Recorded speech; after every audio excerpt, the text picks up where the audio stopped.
Avenger. The killer of killers. I just want him.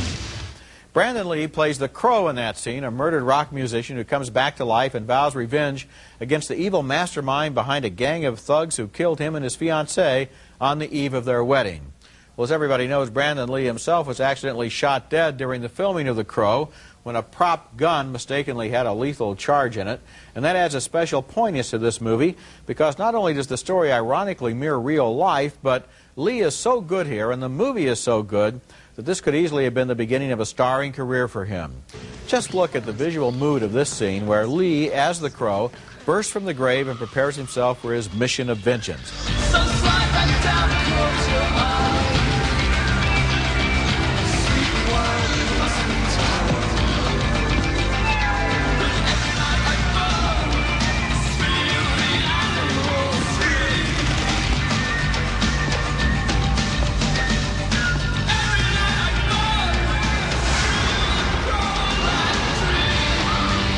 Here's another example of the movie's inspired look as the Crow plans a special death for one of the men responsible for the two murders.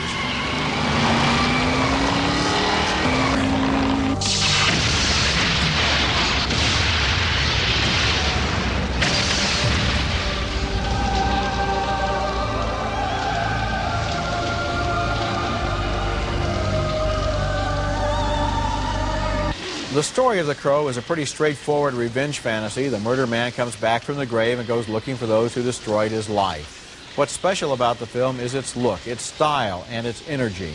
Director Alex Proyas has put together sort of a cross between Blade Runner and Batman, but darker, grungier, and more threatening than either one of those pictures. And Brandon Lee, in his last performance, shows here that he clearly had the potential to become a major action star. Well, I don't compare this film favorably to either Blade Runner or Batman. I don't think it's as good as either one of those. And I think it does borrow from Blade Runner in particular, the physical look.